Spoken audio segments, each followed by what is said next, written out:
Okay. So are we live yet? I actually have to double check if we're live or not. We are live. We are live.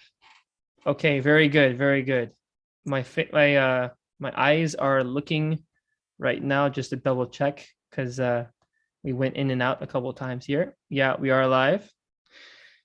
Welcome everyone. We are on session 21 of Advent and Divine Justice, and we're going to be looking at paragraphs number 47 through 50 from Advent and Divine Justice.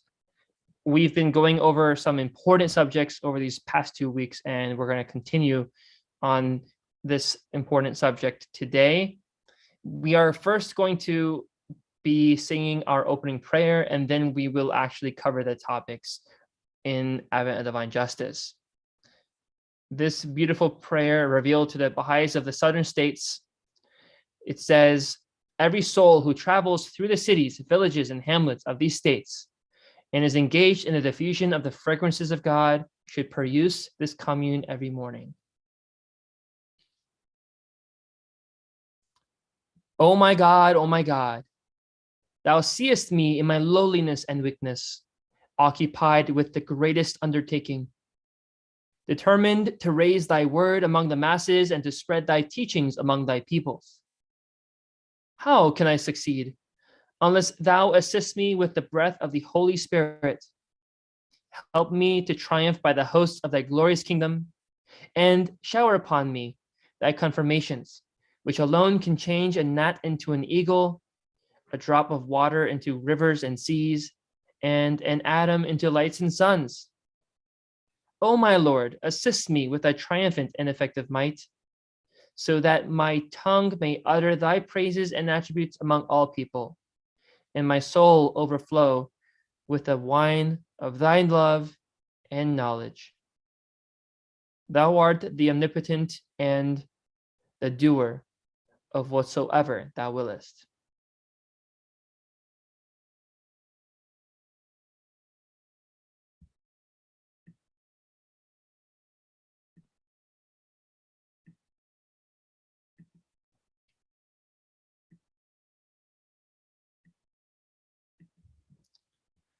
So welcome everyone. We are exploring the Advent of Divine Justice, thanks to the materials from Crimson Academy.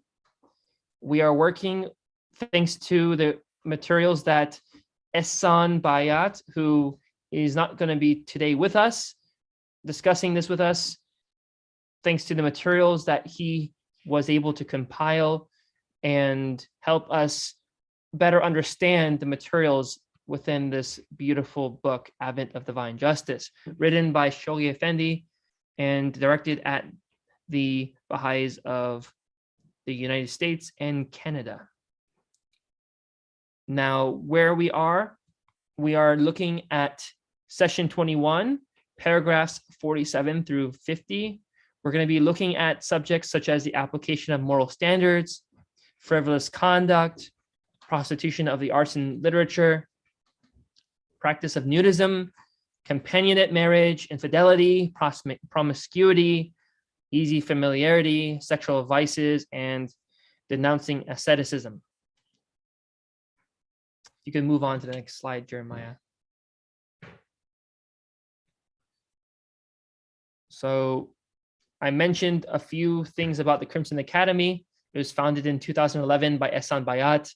Its mission is to create a space online where participants are engaged in a thoughtful study of the Baha'i writings to advance their knowledge, deepen their understanding of the teachings, and increase their vision. The Crimson Academy has collated all the materials, notes, study questions, audio and video for individuals and groups to take it upon themselves to study a myriad of different courses. The Crimson Academy encourages the friends to immediately dive in, read the materials, answer the questions, and acquire greater understanding. Of course, it's always free. And you can access this on YouTube as well by searching Crimson Academy for their other courses, in addition to this Advent and Divine Justice course that we're going through here with the Clearwater Bahá'ís. Jeremiah? So the introduction to paragraphs 47 and 50. The beloved guardian addresses in greater detail the requirements of a chaste and holy life and describes specific applications of the moral standards of modesty, purity, temperance, decency, and clean-mindedness. Shoghi Effendi also cites a number of statements from His Holiness's Baha'u'llah and Abdul Baha on the nature and implications of a chaste and holy life. In paragraph 50, the beloved guardian emphasizes that the high moral standards expected in the teachings of the faith should not be confused with any form of asceticism or of excessive and bigoted Puritanism. So there's clearly this balance that we need to strike here. So paragraph 47, such a chaste and holy life involves no less than the exercise of moderation in all that pertains to dress, language, amusements, and all artistic and literary avocations. It demands daily vigilance in the control of one's carnal desires and corrupt inclinations. It calls for the abandonment of a frivolous conduct with its excessive attachment to trivial and often misdirected pleasures. It requires total abstinence from all alcoholic drinks, from opium, and from similar habit-forming drugs. It condemns the prostitution of art and literature, the practices of nudism and promiscuity. The practices of nudism and of companionate marriage, infidelity in marital relationships, and all manner of promiscuity, of easy familiarity, and of sexual vices. It can tolerate no compromise with the theories, the standards, the habits, and the excesses of a decadent age. Nay, rather, it seeks to demonstrate through the dynamic force of its example the pernicious character of such theories, the falsity of such standards, the hollowness of such claims, the perversity of such habits, and the sacrilegious character of such excesses. That paragraph there, woof. So this concept, this line of items that we have, the condemnation of the prostitution of art and of literature, the practices of nudism and of companionate marriage, infidelity in marital relationships, and all manner of promiscuity. Jeremiah, what does that mean, all manner of promiscuity? Do you have an idea? I can't hear you, you're muted. I would think it's anything having to do with any kind of easy familiarity with anyone outside of the bond of marriage. Well, promiscuity, apparently I'm having a definition from yourdictionary.com. It's defined as a lack of discrimination when it comes to sexuality or having casual sex. Mm-hmm. And having sexual relations with 5 different women in 1 week is an example of promiscuity, for example. Would it include stuff like porn, you think? Pornography? I don't see why not.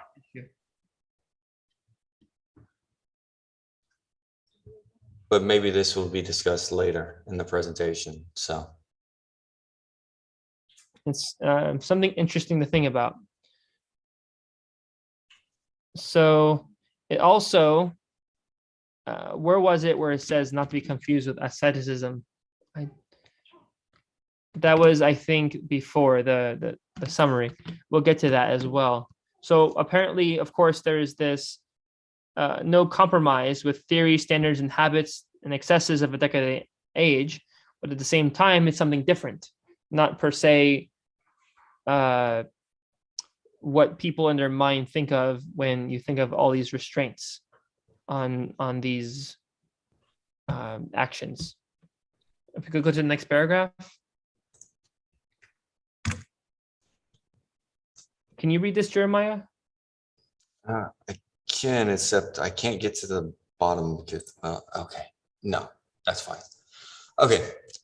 By the righteousness of God, writes Baha'u'llah, the world, its vanities and its glory, and whatever delights it can offer, are all in the sight of God as worthless as, nay, even more contemptible than dust and ashes. Would that the hearts of men could comprehend it. Wash yourselves thoroughly, O people of Baha, from the defilement of the world and of all that pertaineth unto it.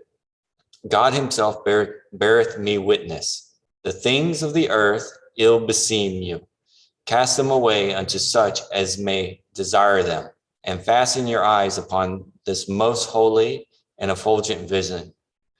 O ye my loved ones, he thus exhorts his followers, suffer not the hem of my sacred vesture to be smirched and mired with the things of this world, and follow not the promptings of your evil and corrupt desires.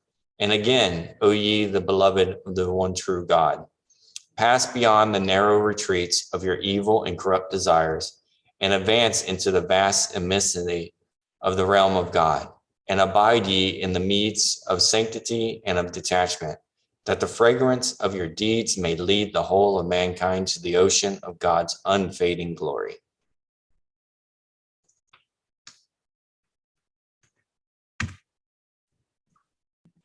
So what do you think of this paragraph and what we just discussed here in the quote from Baha'u'llah? Well, that's a lot to take in. So apparently the things of the world, the things, material things that you can acquire with money, they're worthless. So we're, as a matter of exchanging resources, we find worth in things in modern economics. In the context of the spiritual reality of things, they're not worthless for our spiritual growth. I mean, they're not worth anything for our spiritual growth per se. The accumulation of things isn't something that is very worth our fundamental growth.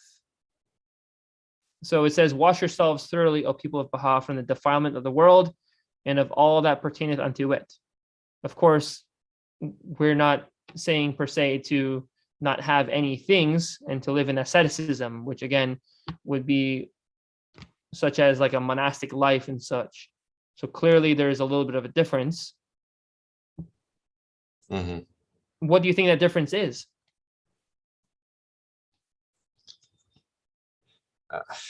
Yeah, I don't know, man. Like, here it to me, says, just reading the last sentence is pretty strong. You want to read it again? Yeah.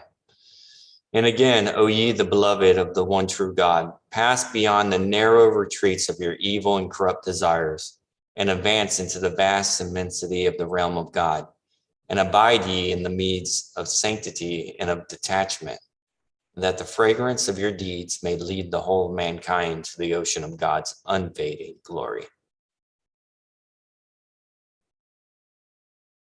I want to read it again. O ye the beloved of the one true God, pass beyond the narrow retreats of your evil and corrupt desires, and advance into the vast immensity of the realm of God, and abide ye in the meads of sanctity and of detachment, that the fragrance of your deeds may lead the whole of mankind to the ocean of God's unfading glory. So in thinking of all the things of this world as worthless, it's not that the material things inherently don't have worth, because everything does. It's that in terms of how we operate in our spiritual reality, how we treat other human beings, we need to avoid corruption of ourselves, and we need to focus on our attachment to God and detachment from everything else, so that we can assist the rest of our human brothers and sisters. And being attached to the things of this world. I mean, what is the basis of bribery? If I'm going to bribe someone, there's an exchange of something of this world going in to compromising someone's values, principles, actions, what have you, according to the procedures, so that they do something else other than what they're supposed to do. And the essence here is that if you're detached from things, someone brings you a bribe, you're not going to accept that bribe and really betray the trust of the people. So if I'm going to be doing something important for other people, I need to not be a sellout and just take the highest bid from the highest bidder and call that moral.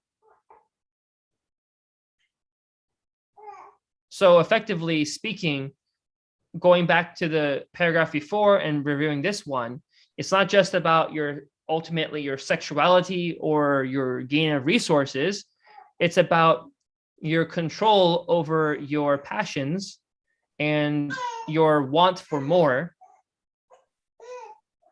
in support of what is best for you and others. Which is very difficult to do, especially when it says pass beyond the narrow retreats. So it's a very thin pathway. Well, it says narrow retreats of your evil and corrupt desires. So the pathway you're taking is pretty narrow already. It says beyond the narrow retreats of your evil and corrupt desires. So think of it this way, like, you know how you say that you may have narrow thoughts? Your thoughts are too narrow, or maybe you may think of yourself as small-minded. I mean, that's effectively what it's saying to me from what I'm reading, and I would like you to tell me otherwise, because I want to learn. It says, pass beyond the narrow retreat of your evil and corrupt desires. I'm seeing that as you're really thinking so small about something that doesn't matter as your world, and I'm thinking about all this as my world. That's the way I'm seeing it. Oh, see, the way I was seeing it is it's a narrow pathway in which you have to tread, because your evil and corrupt desires are on both sides, and they're very close, so close that there almost is no path. Well, let's read the rest of the sentence. It says, advance into the vast immensity of the realm of God. So he uses the word narrow retreats of evil and corrupt desires.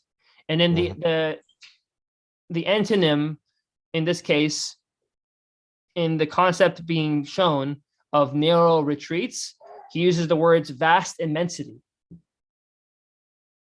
Right.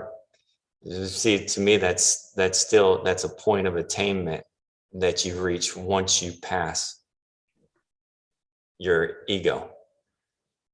But you got to get past it first. Yes. And then that vista opens up, that massive expanse of beauty of the realm of God is there. It's just getting to it.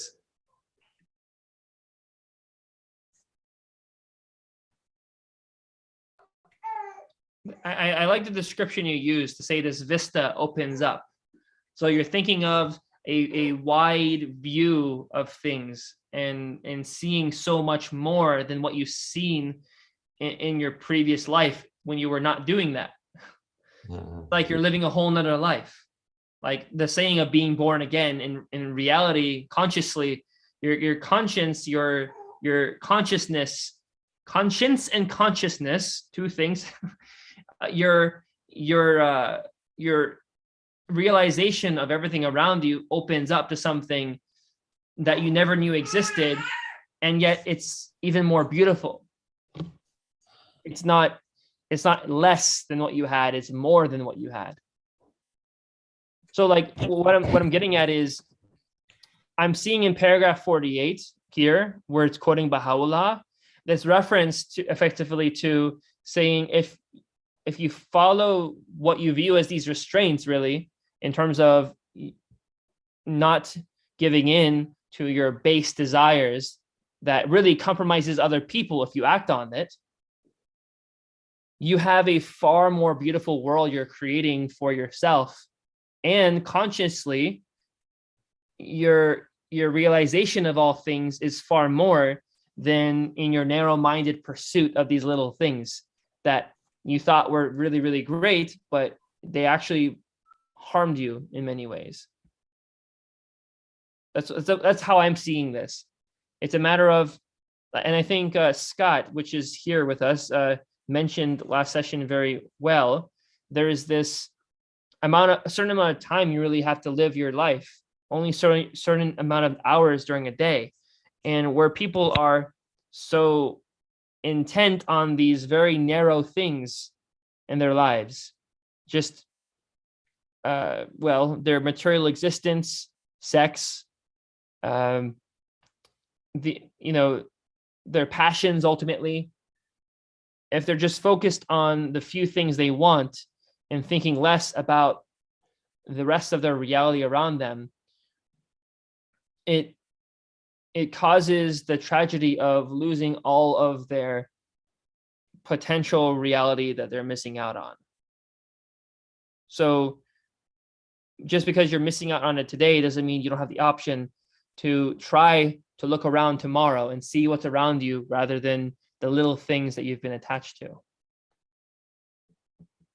I mean, I'm not saying it may be the right way. Maybe there's a better way to say this. Scott, do you have a better idea? No, you guys were sounding pretty good. I mean, you described it really well last week. Maybe I was better at it last week.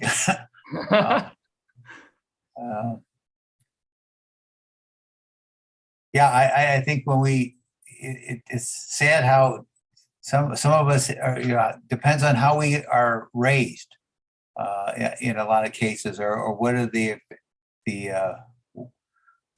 if we have a lot of things financially or materially, or maybe we may not recognize the difficult, the difficult lives that others have, and if you don't have a lot of financial things or material things, many times people can have more spiritual things. They may turn to more readily to spiritual things. Other times, others just can take that same events and say there can't be anything spiritual because I've run into difficult times, or look what's happened to me. So, but I think both of you were really right that the idea of trying to pass beyond these corrupt ideas or things that we can handle by our physical hands, and look towards the spiritual aspects of this life. Try to create the virtues, or work on our virtues and our physical or our spiritual qualities. That's what Abdul Baha did. I mean, not that when you see individuals who admire him, they always are talking about his spiritual qualities, while he literally had nothing. He was in one of the worst prisons for much of his life, and they had to turn to the spiritual end.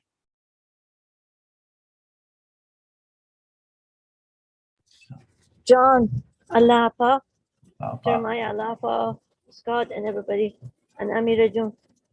I want to say that everything that we just read in the writings is by raising our consciousness to know that if I do something today, it will be the best for me and for the other person that I'm meeting with.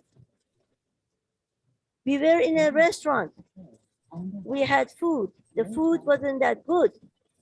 My husband brought it up, said the food was very difficult to chew. We didn't ask for the food to be taken off our bill. But when the bill came, his food was all taken off the meal. Now, I brought it up to the waitress. I said, why did you take it up? Did you forget? I said, you need to charge it because we ate the food. The reply from the waitress said, no, the food was not good, and the manager took it off. And I told the lady, I said, the reason I'm mentioning that, because I don't want you to lose your job if you guys forgot to charge the bill. So if it was somebody with no conscience, we'd never talk about that, hey, you didn't charge me the food, and it's okay, and we paid up. So, and then if we go into their car, they say, oh, well, you know, we paid less than that. The food, one of them was gone. No, I had conscience. I didn't want that poor waitress lose her job. So I made a big ordeal and talked about it. And I said that, you know, you should have charged me. But this is a way that we have to live. And that's what Baha'u'llah mentions that, and Abdul-Baha mentions that in his writings, in Advent of Divine Justice. That means that we need to be conscious of other people too, not only ourselves. And when we are able to do that, then we will become what? We will be a citizen of that community. We will be helping our communities. Right now, I read in the New York Times that there is 4 attorneys, for civil rights attorneys.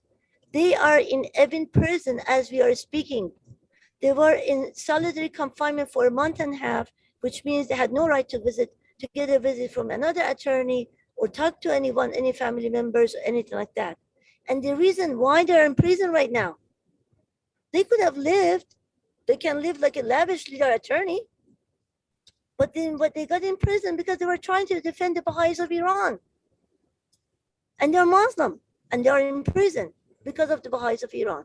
So you have to think about, you know, we do things in our life, and we have to see if we can make a difference to someone's life, not ourselves. Ourselves, I'm sure we can live. It doesn't matter if you have a Jaguar or if you have a Volkswagen, whatever. You know, everything can go on with life, but what the importance is, what we can do today for someone else. And that's the different way of thinking than majority of people that we see out there. They only look at is what's in my pocketbook, what's in for me, not what's in for you. And that's what is referring to in this paragraph. Sorry, I talked too much. No, this was important you brought that up, and we appreciate it. It's this thinking of other people concept, this concept of thinking of other people instead of just yourself. That doesn't just go around to the concept of not hurting other people, but it also implies your self-expression is also with the thought of other people. And it doesn't mean how you refer to people, it also means how you live your personal life. Because your personal life, when you intertwine with other people's personal lives, will ultimately affect people. And that's important because how you live your life is ultimately how you will interact with other people. Can you go to the next slide, please? Scott, would you like to read this paragraph 48? Sure. Continued part. Disencumber yourselves, he thus commands them, of all attachment to this world. I want to ask you one moment. Sure. Disencumber yourself. You know what disencumber means? I think it means to take yourselves away from all attachment. So an Cut yourself encumbrance off. is something that limits you. Okay. So disencumber, I'm believing, means take off the limitation that's on you. Let me look it up. This DIS encumber, right? Mm-hmm. See you. Yep. ENC cucumber.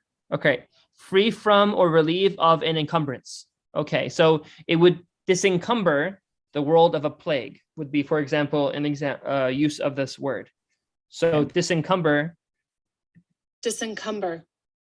is to free or relieve from an encumbrance, which is a limitation, or I guess a plague would be one of those kinds of limitations, something bad. So disencumber yourselves, you were saying? Okay.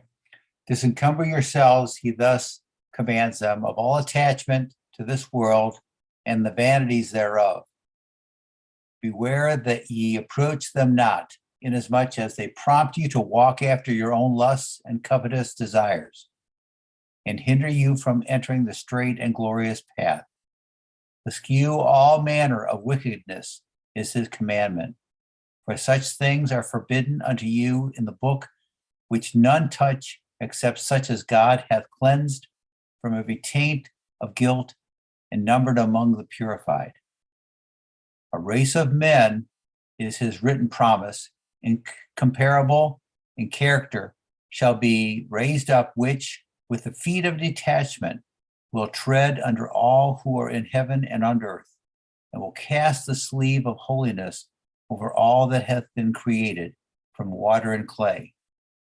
The civilization is his grave warning, so often vaunted by the learned exponents of arts and sciences, will, if allowed to overleap the bounds of moderation, bring great evil upon men. If carried to excess, civilization will prove as prolific a source of evil as it has been of goodness when kept within the restraints of moderation.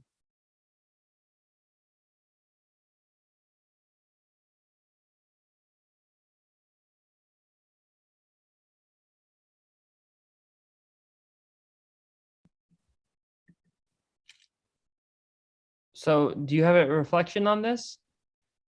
I thought it was important to point out this encumber word. Sure. No, yeah. Thank you. I've for me, this aspect of eschew all manner of wickedness, and also I think that there is also, I think that there's another one of all ungodly people or something like that. I think there's another, but that aspect of really abandoning those things, we see. It's not uncommon for even many authors to say you are around you are who your friends are. You become the kind of people your friends are, or the people you hang around with. And I think of those, wickedness is an action, or it's a verb, I think, but there's also the wicked doers, if you will, those that the wickedness is done by wicked doers. And I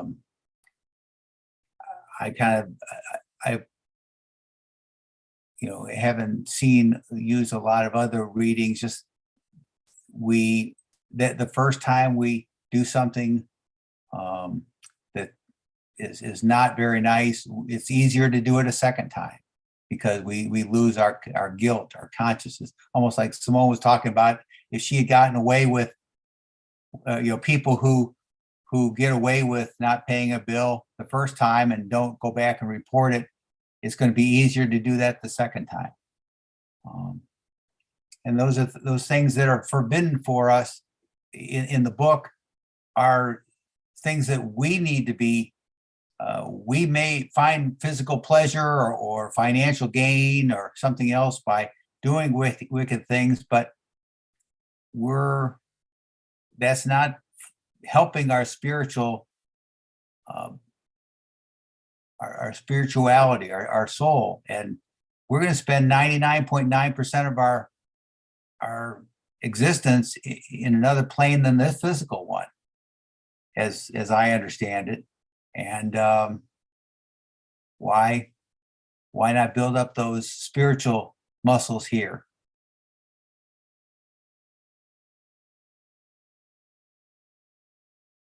It'll be interesting to see how a race of men incomparable in character is going to be raised up from the mires, the generations that have gone down this road of material existence is much more important than the spiritual existence.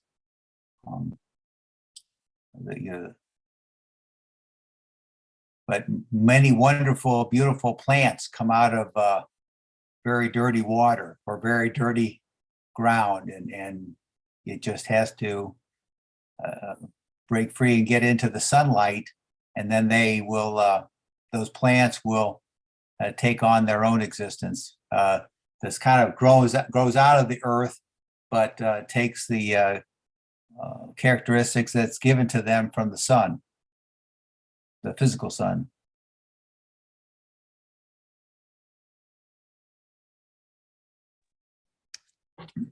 Thank you for sharing that. So this, beginning with descent, where do you go? Could you go back to it, if you don't mind, please? To the previous You go paragraph. back one more.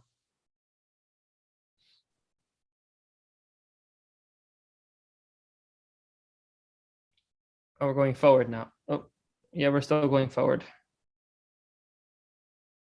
One more. There we go. Nope. 8.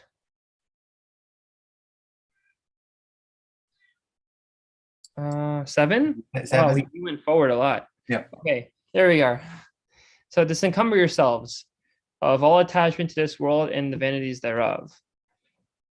So this whole point that's being made is that these attachments, they encumber you.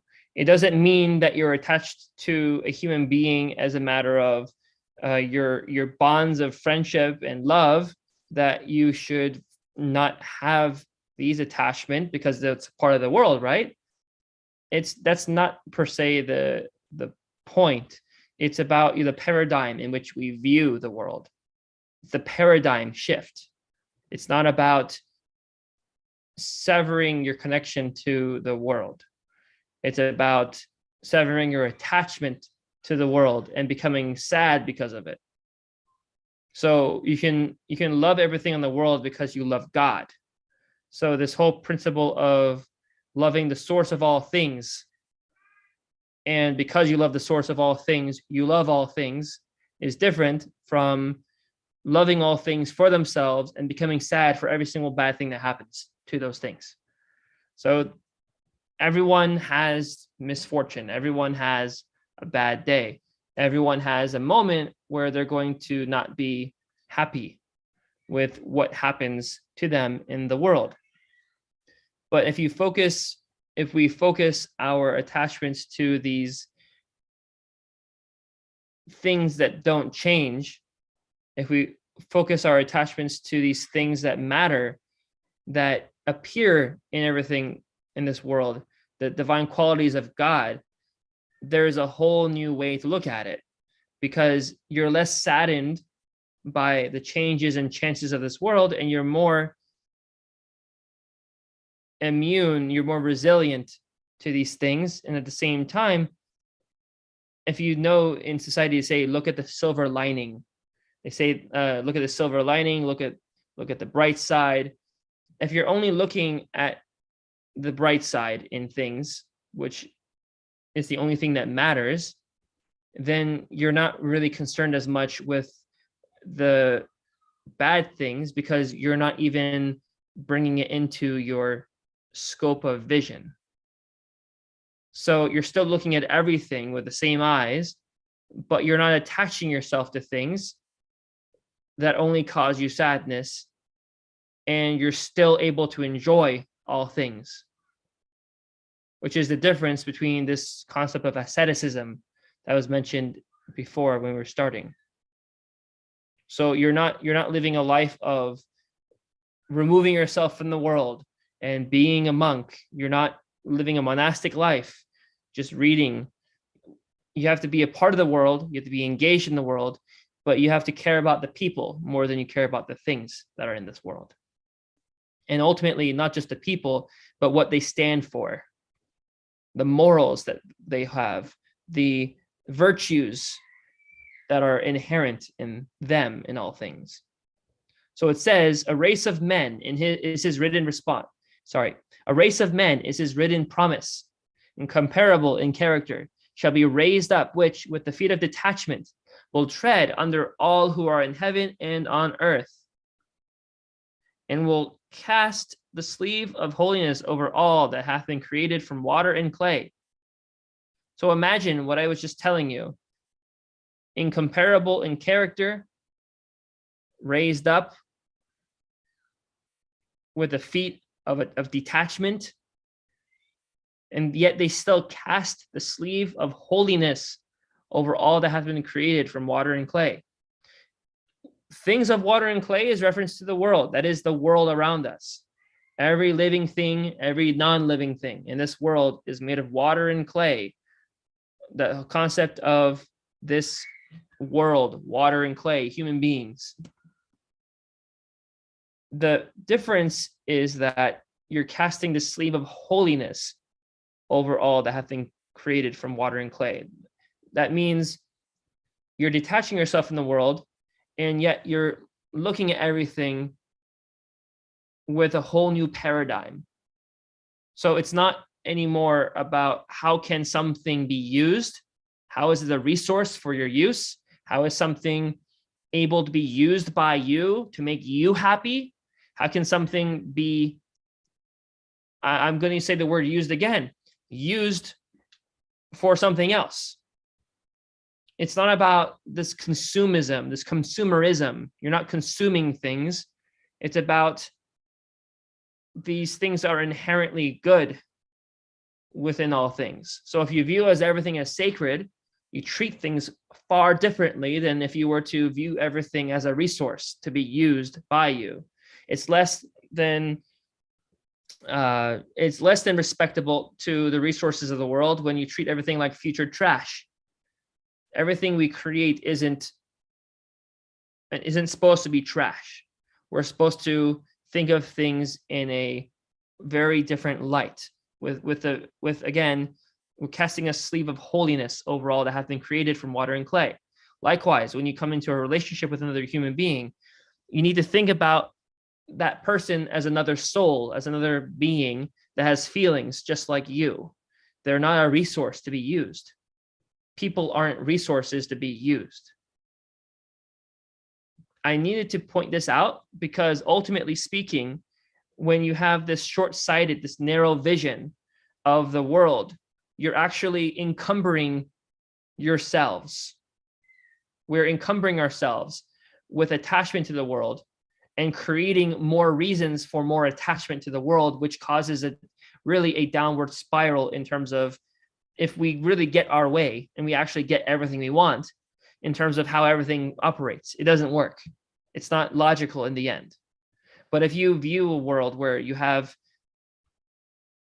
a chaste mind, where you're not lustful and covetous, where you are trying to eschew wickedness, where you are following what is provided in the book of God, which is to touch none, which none touch except such as God is cleansed from every taint of guilt. This race of men, casting a sleeve of holiness over all that have been created from water and clay, is able to shed literally a new light on everything. It's not anymore the viewpoint that we had before. If you really go through this new prism, this paradigm of understanding, if you shine everything through this new lens, you see a whole new reality. And that is where chastity, where uprightness, rectitude of conduct, where all these things make it possible, where you're detached and you're incorruptible, where you don't allow this corruption to enter your thoughts, where it's not a matter of thinking of bad things as much as it is giving in to things that don't help you or anyone else. So it's not the kind of concept of like looking at a rule book and understanding what happens. It's about what's in your heart. It's about how you feel more so than it is about looking at a set of rules only. So we'll say this in this warning: so often vaunted by the learned exponents of arts and sciences, the civilization, so often vaunted by the learned of exponents.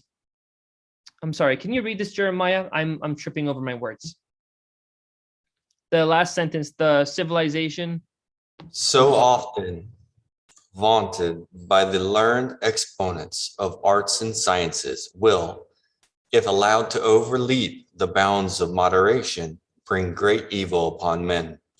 If carried to excess, civilization will prove as prolific as a source of evil as it has been of goodness when kept within the restraints of moderation. Now, one thing I would like to note in specifically with this last half of the sentence is it's interesting it says to prove as prolific as a source of evil as it has been of goodness when kept within the restraints of moderation.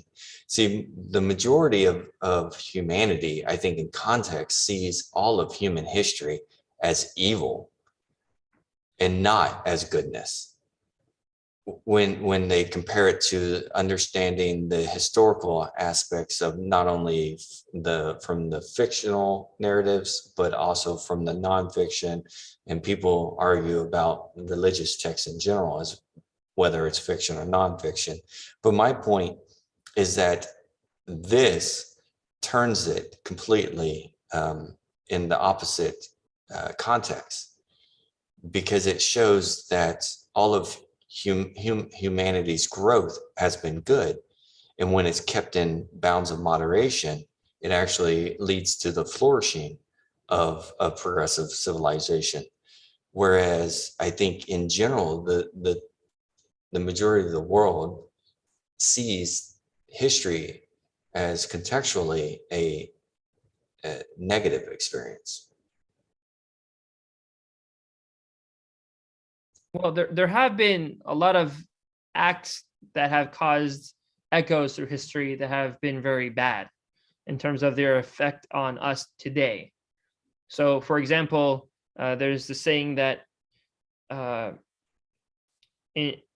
statement that was made in the beginning of Islam, when Islam was first started, a statement that was made by one of its chief proponents at the time was so powerful that it caused the martyrdom of the Bab, which is the prophet founder of a whole religion before the Baha'i faith. The effects of that statement was so great that it caused the martyrdom of the Bab. Or they say that they only go by the book in that case. It was, it's a whole subject in the Mirror. If you want to bring it up, you can.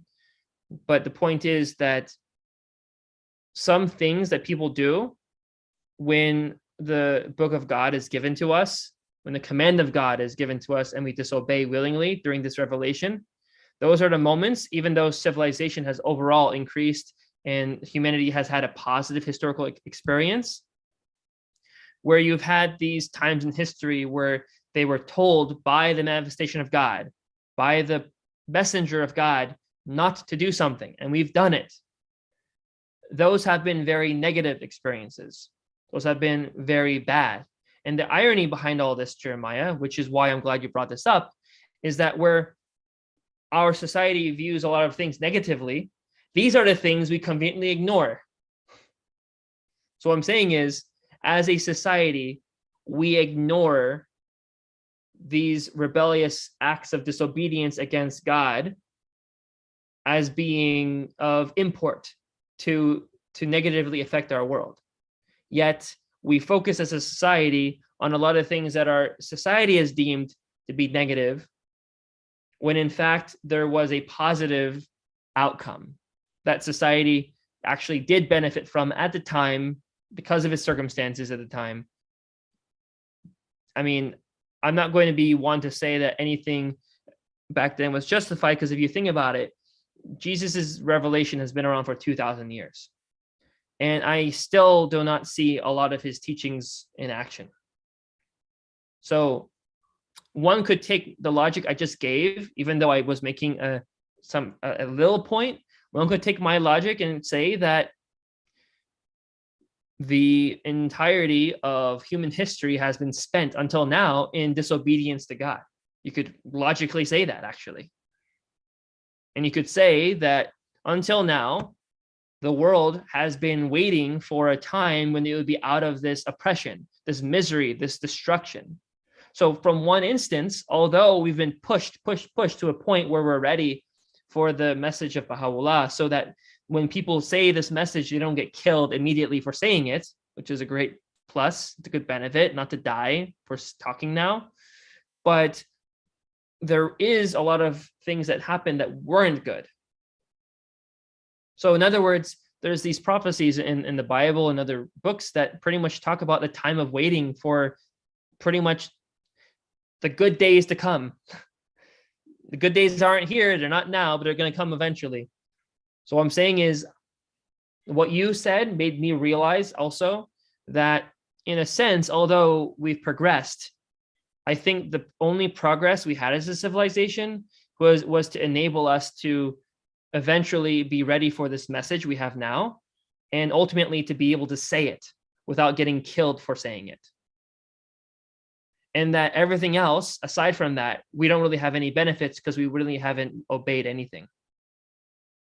I mean, there's been glimmers of good. Don't get me wrong. We've progressed as a society. And I agree with you. But I think that it's to the extent that it prepares us for the message of Baha'u'llah. That's what I think.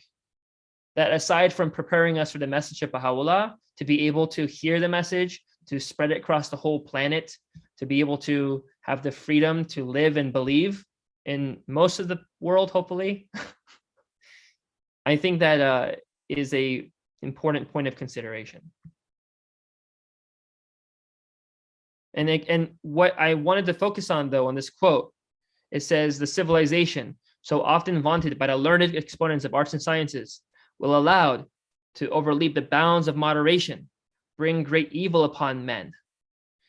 If it carried to excess, civilization will prove as prolific a source of evil as it had been of goodness when kept within the restraints of moderation. This source of evil, civilization being one, it's incomprehensible having not read the quote before, but once I've been able to meditate on it a little bit, I can comprehend that when there, as you've known, civilization, there's a Victorian era in like England, for example. You have in China, they had the binding of women's feet as a part of civilization. You have a lot of practices that people would do, puffery, if you will, things that people would do as a matter of being civilized that was not useful to us humans, that wasn't a matter of being polite or rude. It was just considered the thing that a civilized person does, which was very bad for the health of humans. And what I mean to say is, where civilization today is leading in a direction, you have this context of political correctness in one part of the world. You have absolute theocracy in other parts of the world. You have in other parts of the world this the concept of controlling all forms of speech that are contrary to the state, in some without giving the opportunity for obviously growth of the state from positive input. Around the world, you have a lot of imbalance. You do not have moderation of how they're building their society is off of this lack of moderation. And what Baha'u'llah is warning us of is that if we continue to build our civilization without the restraints of religion, which teaches us this moderation, this civilization we're creating will be the same source of evil that we're trying to avoid not having one. So when we speak with one another, we're supposed to speak with the spirit of love and unity. Really, we have to think the best of others. We have to look at the best qualities of others. But if I'm with you, Jeremiah, and I'm getting offended because you say something that may genuinely be offensive to me. I may be genuinely offended that you call me a boy, for example. I may be genuinely offended for being called a boy. Or using, because you could call me a doctor. You could actually call me a doctor. Say I wanted to be called doctor. You call me Mr. I could genuinely be offended because I want to be called a doctor. Now, if I am acting with the spirit of love and fellowship with you as I deem my friend, I don't think it appropriate to me spiritually to act without these restraints that I place on myself to not feel hurt by you for calling me something that may be very genuine. It could be the most genuine thing you say. You may be wanting to tell me something like I love you or something, but you telling me something I don't want to hear and letting that be my trigger point to get angry at you is inappropriate on my side. So what I'm trying to say here is that civilization is composed of a lot of practices. And sometimes those practices, which involves how do you address other human beings in a society, may be a little too much. And it's not bad to try to respect other human beings and their titles and their names they want to be called. But it is also unreasonable to expect that people need to be more thoughtful than you. So I'm not saying we should be thoughtless. I'm not saying we should be very thoughtful. I'm saying that we should be forgiving. So if someone calls me something that I don't want to be called, I shouldn't be shaming them for that. And likewise, I would feel uncomfortable being shamed when I genuinely don't want to hurt someone's feelings. And I think this aspect of civilization is absolutely a source of evil, where it is not kept within the restraints of moderation, that is the instructions from a religion.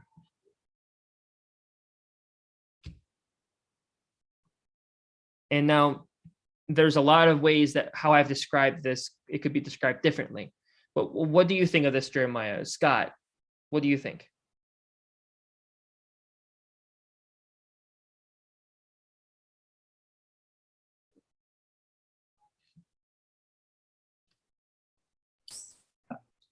I mean, I think you expressed it well, so I'm good. Scott, what do you think? Yeah, I think you expressed it well. The race of men, incomparable in character.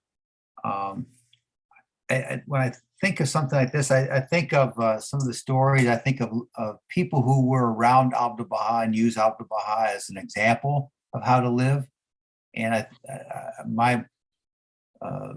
a noted comment or a story would be with Louis Getzinger, who was in Akka and wanted to do something for Abdu'l-Baha, and Abdu'l-Baha asked her to go visit a person who was very sick, and I think many of us know that story. And she gets there and is repulsed by the smell or the sight or the condition that the person was in. Was thought she might get sick from the same person, and rushes back to Abdu'l-Baha and asks, did you know what kind of a person, place I was being sent to? And he said, yes. And I go and visit him as much as I can, would do, and clean him up. If he needs to be cleaned up, clean him up. If he needs food, then feed him. And she went back, she had an epiphany right there, because he somewhat chastised, but he lovingly guided her in how she should be serving her fellow person, who was maybe less fortunate that she was in that day, on that day. And I think this whole thing, idea of we can't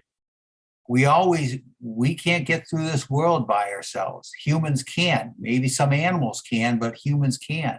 We have our parents that are going to take care of us at one point. We might have friends and children, and then ultimately maybe mates and our own children that we're going to raise. But the idea of having that, being of service to someone in a servant leadership, there's even now servant leadership people think that they've come about, and that's being taught in a lot of places, in corporations and even in Boy Scouts.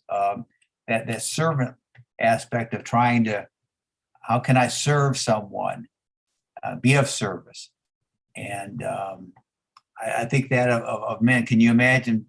Sometimes I see people getting to a door and they argue with each other politely. No, you go first. No, you go first. Or just the small things. That's a big opening a door for some. Or please and thank you. These are small things, but there's only a small amount of oil needed to keep the lubrication of the engine working, and that complicated machine requires a few drops of oil compared to everything else, but it keeps it from freezing up. And society, I think, runs much better on that. And imagine having a service where you're always trying to politely outdo each other, not ego wise, but politely outdoing each other in service. Yeah.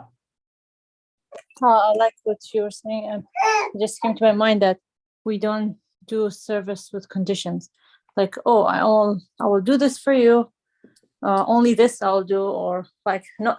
I'm not saying that we say to the person, but it's like, oh yeah, if you need food, okay, I'm gonna give you food. But if you want your house to be clean, I'm not gonna do that. It's not. This is not service. Service is like what the other person needs.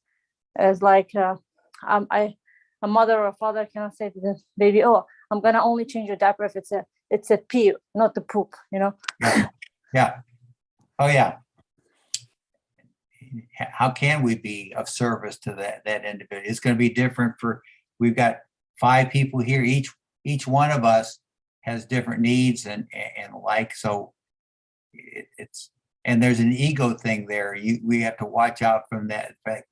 Oh, you're such a nice person, or you've done this and that. And then we have our ego there that someone acknowledges your service, or like there's a whole bunch of things out there, the kingdom of names being talked about, that we have to watch out for too, because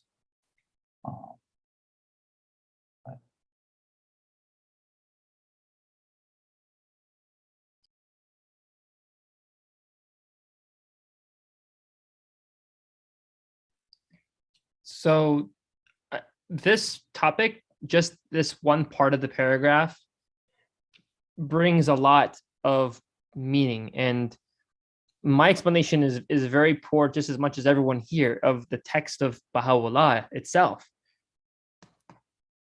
The concept of a race of men. This quote, by the way, there is a lot on this subject in the writings of Baha'u'llah. There's a book called the Surah Kal. It's Summons of the Lord of Hosts, the compilation, the name of the book. And this was written to the kings and queens of the earth. And he promises us all that a new race of men will be created that will be really changing what it means to be human. And not just incomparable, they'll be inscrutable to all save God. Their intent, their motives, inscrutable to all save God. And the idea of this instruction set from Shoghi Effendi that really puts together the Baha'i writings in a coherent way to tell us how to live our lives, to be the difference we want to see in the world. I believe it is a part of this impetus, the seed that's going to germinate and bring forth these people that are going to make the difference in this world. That's what I think. It's in my opinion. Can we move to the next paragraph? He hath chosen out of the whole world the hearts of his servants, he explains, and made them each a seat for the revelation of his glory. I want someone to read this whole paragraph and start by repeating this sentence.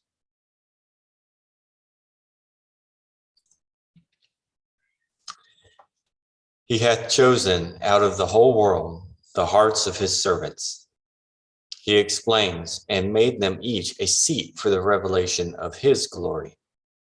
Wherefore sanctify them from every defilement, that the things for which they were created may be engraven upon them. This indeed is a token of God's bountiful favor.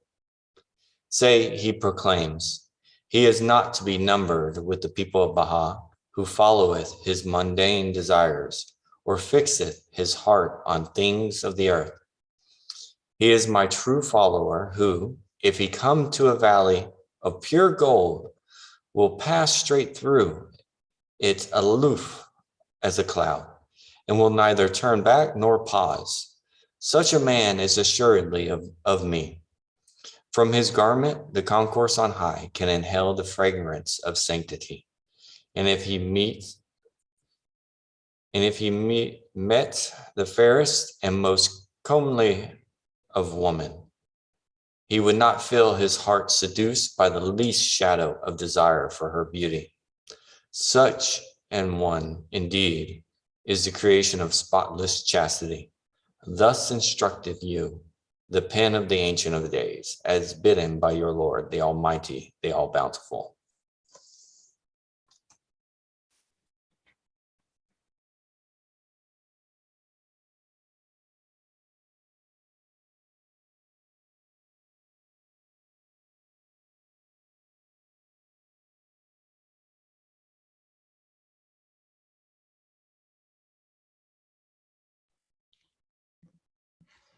So what reflection do we have on this? And Simone, you've been quiet for a little bit. What reflection do you guys have on this?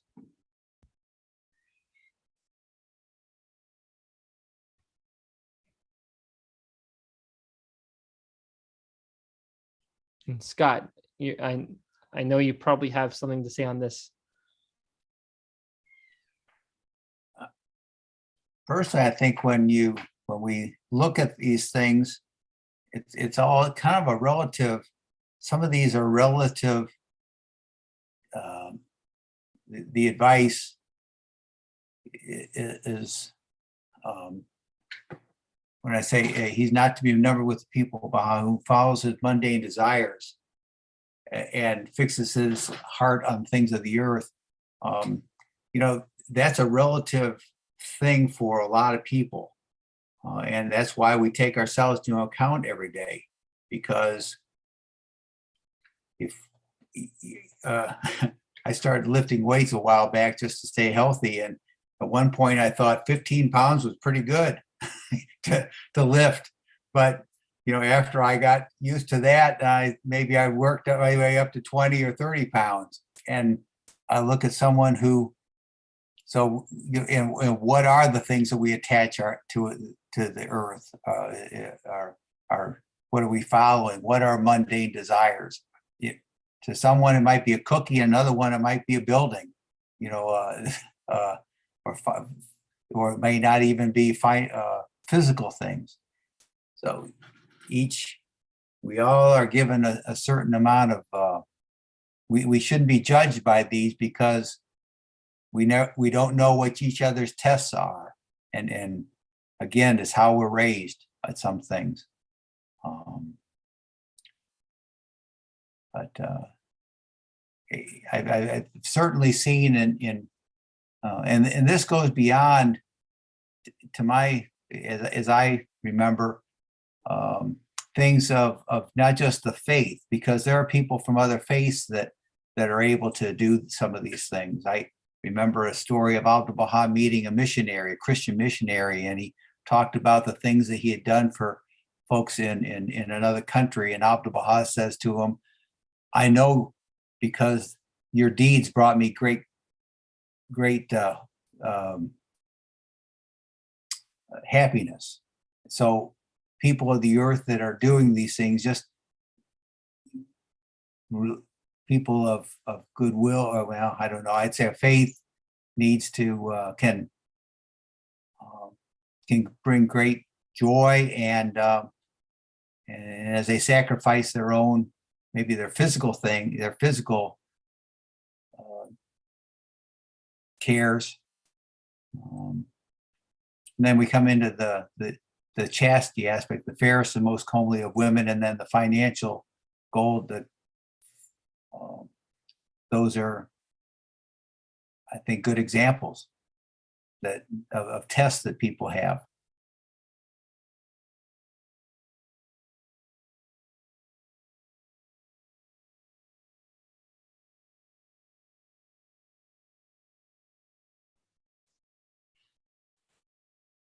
This is good to reflect on.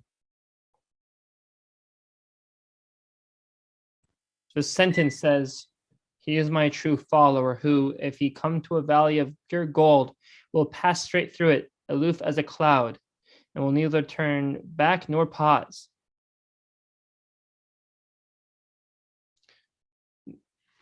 This concept of detachment from wealth, though it's not bad to accrue wealth, it is bad to make that the object of your attraction.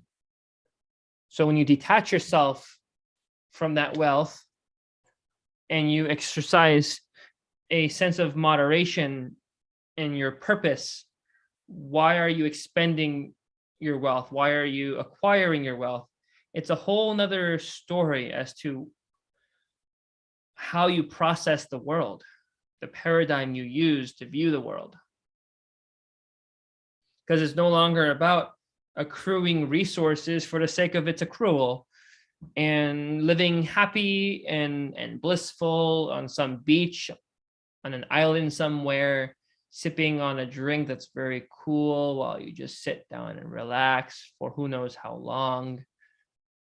I don't know about you, but it doesn't really come off as pleasing to sit back and relax on the beach for only a short time, because there's all the work of getting to the beach, having to set up at the beach and then leave the beach, and what you're going to do with all the sand on your feet, inside your trousers and all that. I mean, it's a lot of work to have to go to the. Says the man with the beautiful ocean and clouds back there. My point is that a change from where you're at isn't going to give you that happiness, because there's plenty of people who live on islands that don't live very happy. And when I say they don't live happy, I mean, who knows, they're slaves, maybe even. Like, you still have modern day slavery. And the tropical region of the world has waters, not without water. I'm trying to say that the reality of saying, as the phrase goes, that the grass is greener on the other side, that somehow accruing wealth and getting finally what you worked for is going to make you happy, it only creates another hole. Because first, after everything you've done, you're not getting what you wanted, which was maybe the relief from the problems in your life, but you replace them with some other problems that you may not want. And then you're stuck with the realization that you have to deal with that for the rest of your life and just be happy with that. So you have plenty of people that they go into a situation and they content themselves with their new existence, and they have to force themselves to remain content with it because they just made their whole life decision on it.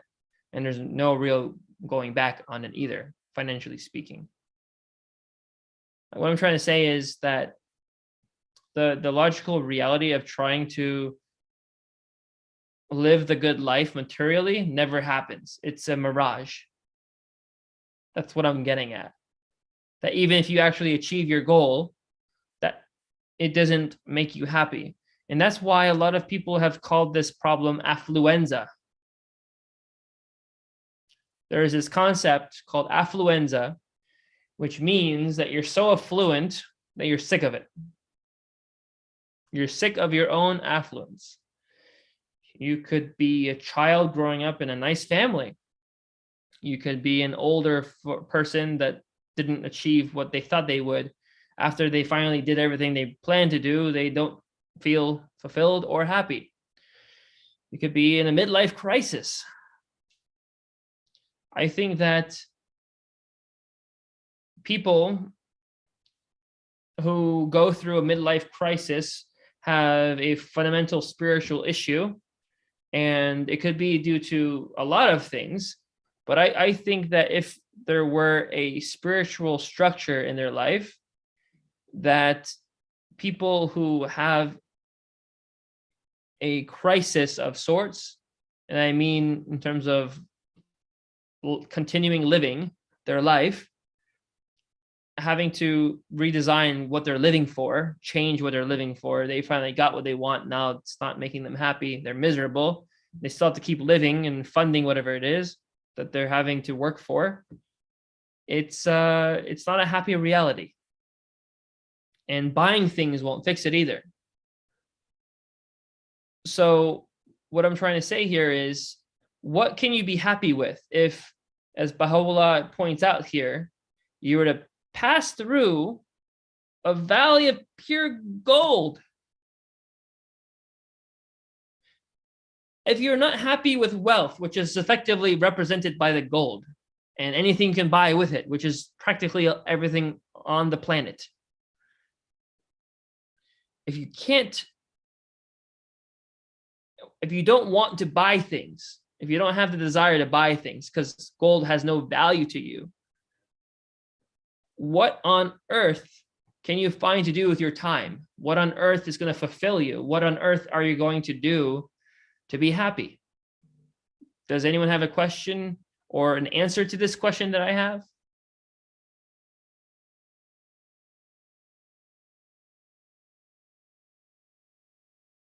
I mean, I can take a long time just to think about this. And I have thought about it in my own personal viewpoint, in my own personal life. I can spend my life trying to go and accrue wealth. And as great as it sounds per the consumer mindset that I'll buy more things,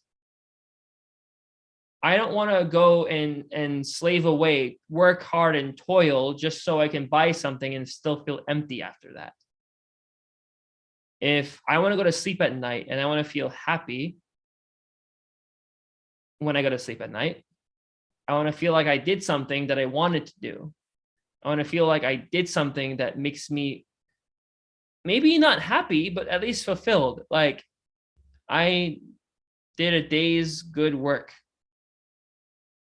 I did something that made a difference in my life, that made a difference in someone else's life, that somehow matters. From what I understand reading these passages, the only thing that matters is really what we do for the spiritual growth of our souls, our spirits, our spiritual reality, building that, and how we affected someone else positively. That's what I'm taking away from it. Now, I may be narrow-minded in terms of this idea of fulfillment. There's probably more to it that I can learn as I continue to read these passages and also read other writings from Baha'u'llah, the Bible, the Quran, all these holy books, the works of the Buddha, Siddhartha Gautama. There's a lot of learning that I have to do, but at the very least, I can tell you that I've understood personally that my happiness will not come from things. Now, living a life more comfortably and being able to do things with my life to spend less time on survival itself is a very good thing. I think it's a good thing to have enough wealth to not have to worry about my family starving, not having to worry about what I'm going to eat next. But I think that's a whole nother subject even, and a deep one, because there's this point from Baha'u'llah that effectively having God should be sufficient for us. And that even if we're poor and we can't eat, as in we don't know when we're going to get the next meal that we're going to eat, that we still are satisfied with that. That we have God and our faith in God, we wouldn't give it away for anything else that we have, even if it means having our next meal. And he's so direct on this that he says that it's preferable we die than we steal from someone to eat. It's preferable we die than we steal food to at least live another day. That's how important our spiritual reality is to us.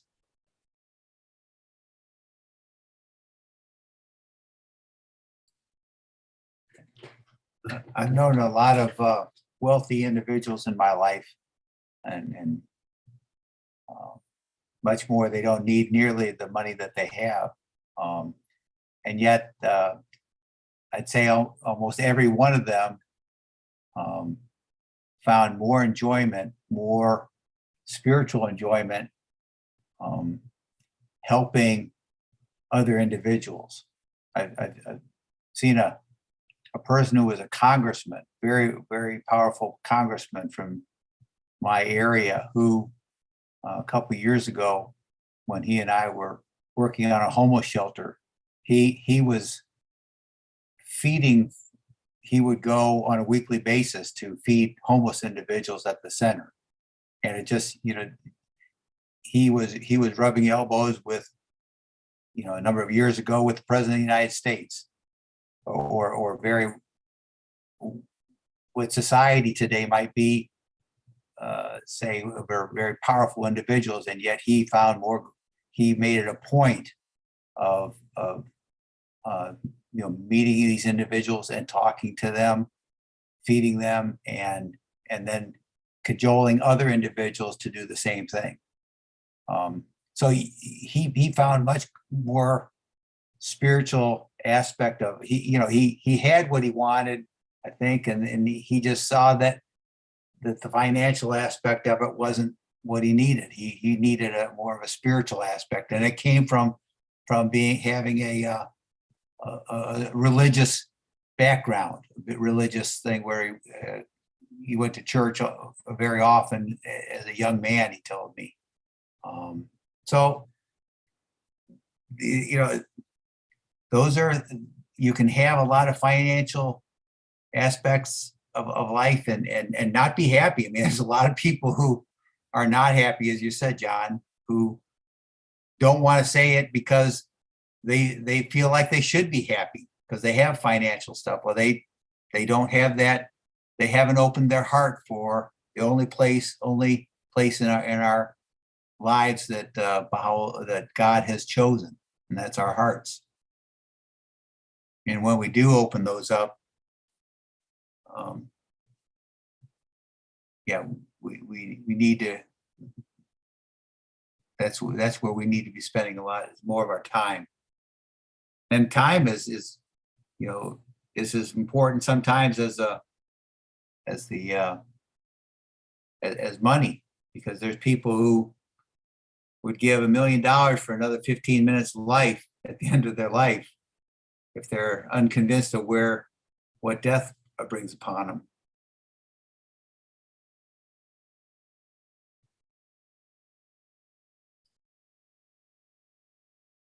Yeah, happiness definitely comes from serving others.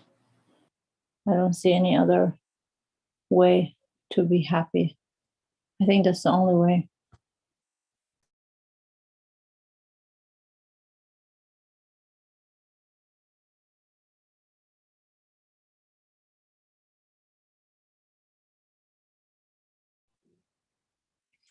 Alabo again, I just want to say that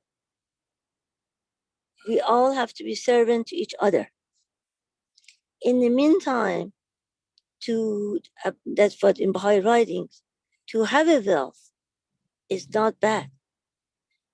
It's very good to be wealthy and to be able to, as you have the wealth, to be able to make the economy better.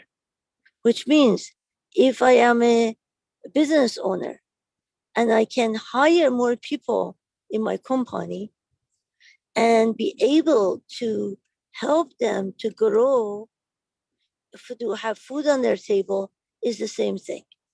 So having a wealth is nothing wrong. It's how you use or utilize the wealth for other people, not only for yourself. That is the key. That is the key to the whole thing.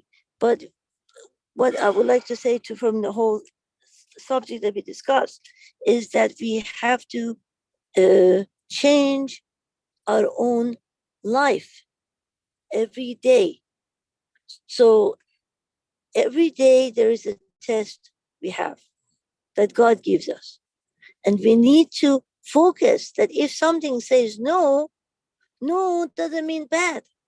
No means something, a reason behind it that we need to focus on, that to better ourselves. If someone comes and tell me something that is contradict with what I know, we shouldn't take it as negative. We should think about it and study, is this correspond with the Baha'i writings?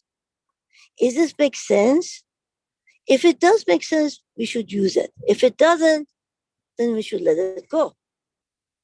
So by being open-minded and focus on the Baha'i writings and read it morning and just like washing our tooth, morning and at night. The same thing with reading the writings of Baha'u'llah or the Bible or the Quran, all the holy writings, is to remember to read morning and night and say the obligated prayer. The obligated prayer, what does it do?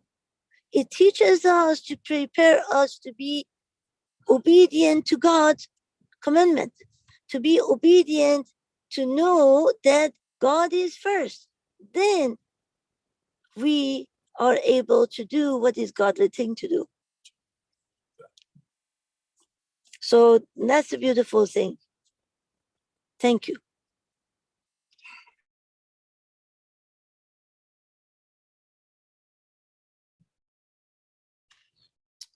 Thank you for sharing that.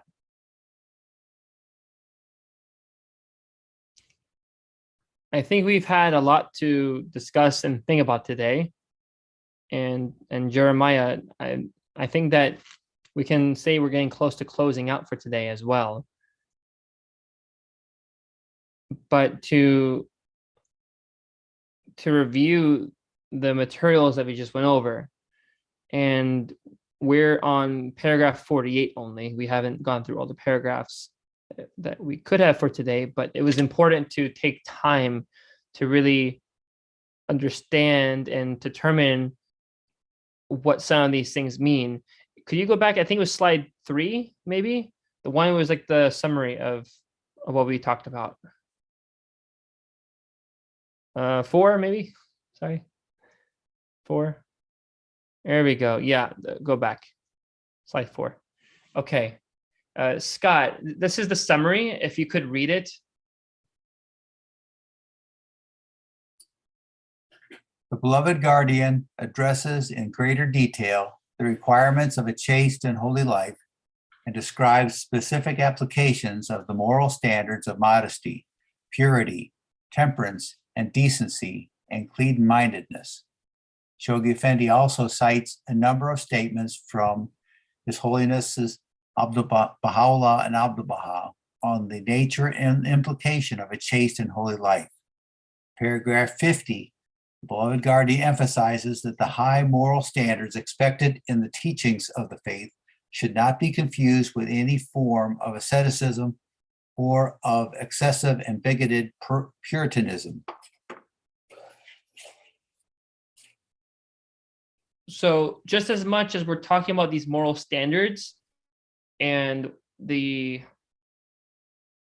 attempt to describe this break from what modern society that we're living in thinks of as normal, we are also not talking about what modern society thinks of as the opposite to what modern society may think to be the opposite. So for example, we're not talking about up and down per what society thinks.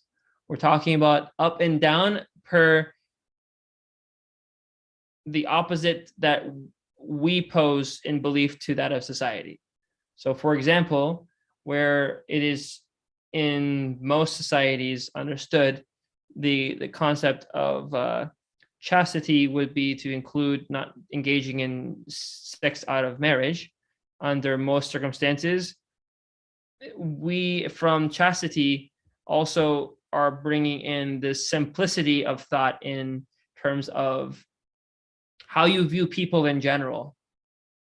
So with a chaste mind, you don't look at things and people as to how you can use them, about you possessing them effectively. And this possession of people and things, and it's funny about love, saying you love someone. Just because someone looks nice doesn't mean you love them. You may have a kind of love that a butcher may have for meat, but you don't per se have the kind of love that one would develop by getting acquainted with someone's character and morals and their thoughts that they have inside their heads. So just because I see someone and I may think I'm in love with them, who knows? It may be true. I can't say I can judge that, but in my own heart, for myself, I can be the judge of it. And if in my heart I don't have the moral standard that is to think of living a chaste and holy life, it's less likely that my decision to think that I love someone is more guided by higher principles. And it's more likely that I would think that what I'm guided by is these lower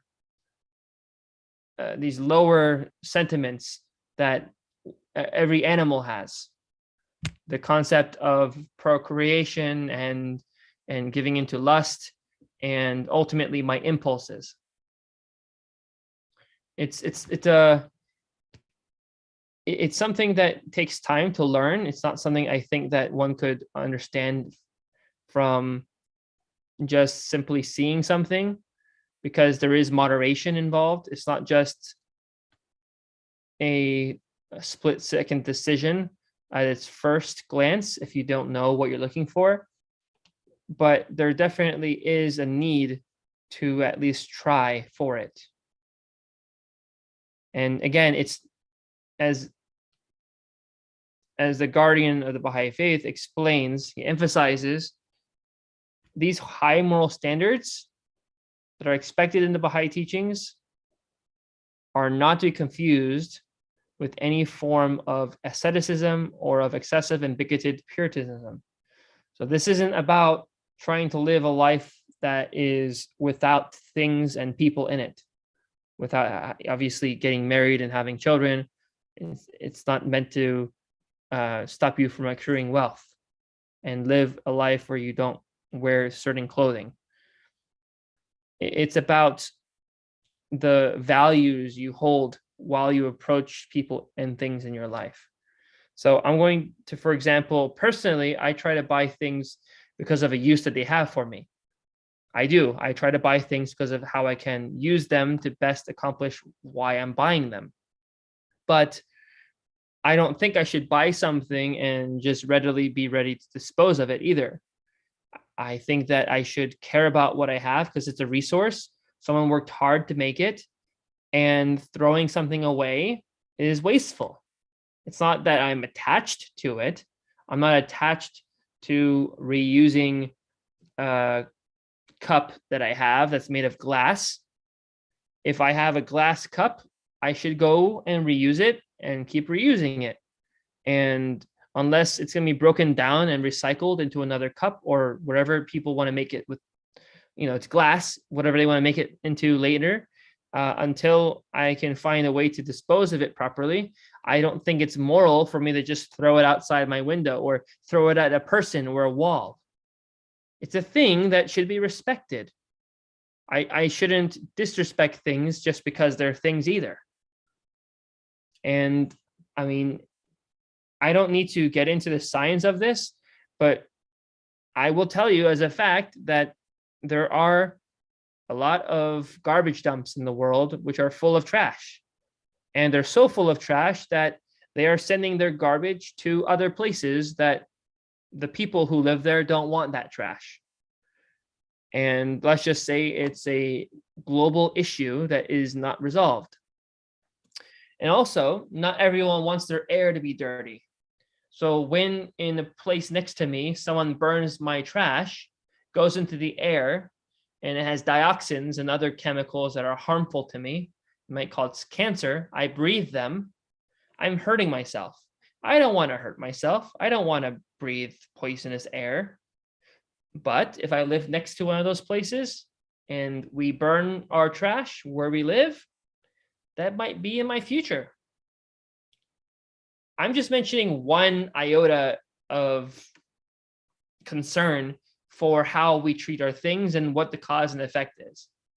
There is so much that we do that we don't really, if we're closed-minded as to just wanting me, what's in it for me, how can I use these things for me, how can I ultimately benefit, and not think about the benefit of others, not think about how it affects others. I have a world that I don't want to live in. And this includes just in general how we live our life. People say that they want to, in progressives in America today, as of the time of this making, they say they want to end use of plastics. This is currently an issue on people's minds, ending the use of plastics, getting rid of straws and such. And then they've gone to the length as to replacing plastic straws with straws that are made from plant matter, which is a nice idea. In essence, if I can make my life decision to have not a cup like this, but to have a glass bottle where I store my water and I have a water system where I can drink that water, I'm creating less plastics that way. That is a little closed-minded because I'm not thinking actually about the whole ecosystem. There's, how do I get my water? That's a question. Am I using a system that pretty much takes like 3 times the water to make a third of the water that comes out of it? What am I doing with the systems to filter my water? What is it made of? There's so many things to think about. But that's the point, is that when you start thinking about other people and how you affect other people, you're going to realize there's a lot that you've been doing thoughtlessly that you should take another look at and think a little harder. And you may realize that it's in your interest in others to just think a little more.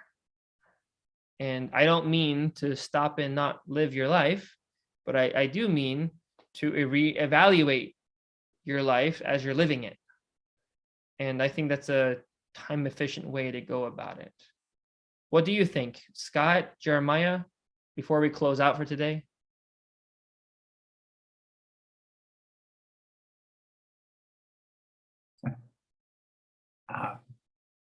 Nothing much more. You did well. I just hope that I can try to practice what I've been talking about this week, to think a little more, to try to take these words to heart. We've been spending a little more time on these words in these paragraphs because chastity and ultimately all these values that help us become more moderate in our lives, these are things that are really absent in our societies around us today. And just trying to do something, just lifting a finger to make a positive difference in our own lives, I genuinely believe will cause an immense difference in our own lives and those people that we are around.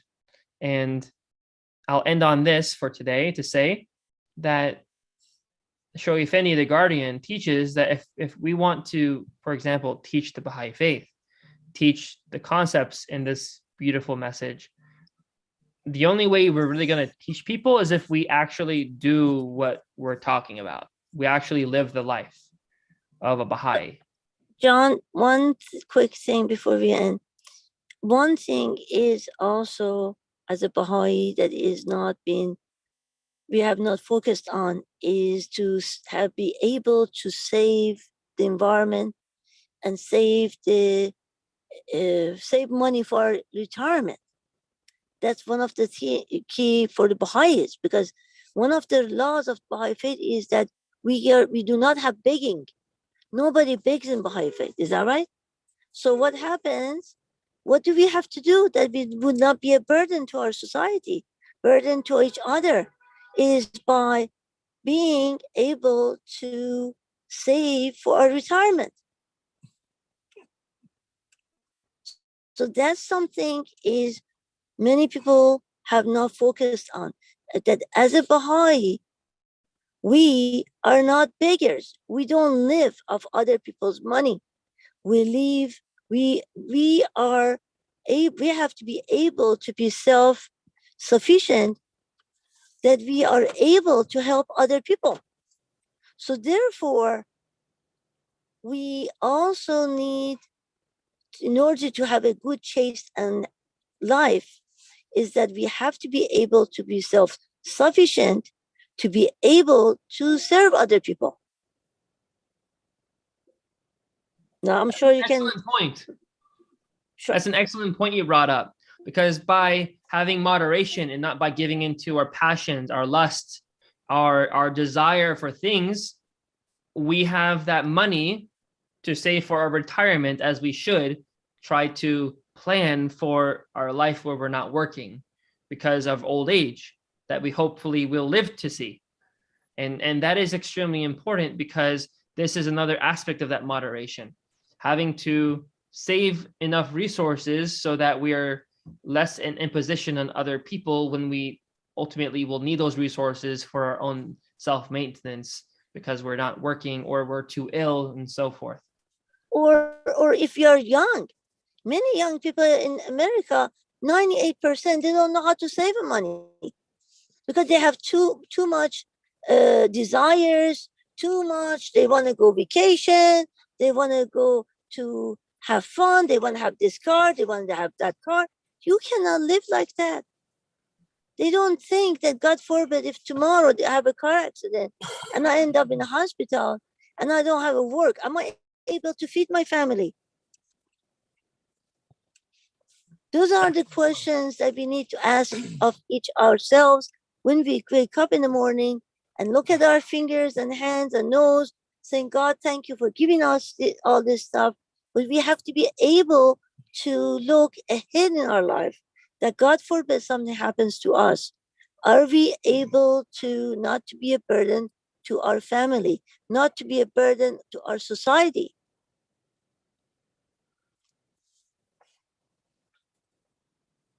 Thank you so much. Thank you for sharing that. I think it's a good place for us to end for today. I want to thank you all for being able to join in and mention these important points. I was also trying to reflect a little bit here and learn while I'm describing what I'm learning. So as we are on our closing prayer, if someone would volunteer to read this prayer who isn't me, it would be a very good thing. If Simone, are you able to read this prayer? Can you see the words on the screen? My apologies. I am in downtown Miami. We're going to lose. I'm going to lose Okay, reception don't worry. here. I'll Don't do worry. it. Thank you. Bye. All right, I- Scott, please. Sure. Oh my God, thou seest me in my lowliness and weakness, occupied with the greatest undertaking, determined to raise thy word among the masses and to spread thy teachings among thy peoples. How can I succeed unless thou assist me with the breath of the Holy Spirit? Help me to triumph by the hosts of thy glorious kingdom and shower upon me thy confirmations, which alone can change a gnat into an eagle, a drop of water into rivers and seas, and an atom into lights and suns. O my Lord, assist me with thy triumphant and effective might, so that my tongue may utter thy praises and attributes among all the peoples, and my soul overflow with the wine of thy love and knowledge. Thou art the omnipotent and the doer of whatsoever thou willest.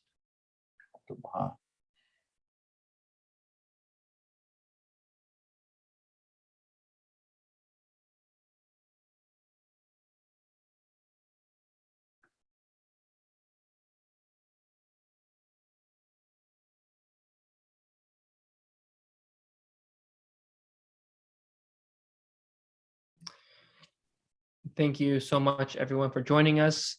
We're going to be continuing the sessions. We'll have session number 22 that we'll gladly be doing on December 26th, Sunday, December 26th, 2021. We'll be continuing with these sessions, and we ask that you review paragraph 47, read paragraph 48 until paragraph 50. And we will come back on this session number 22 and finish up this session on Next Sunday. Hmm? Next Sunday? Yes, next Sunday. Mhm.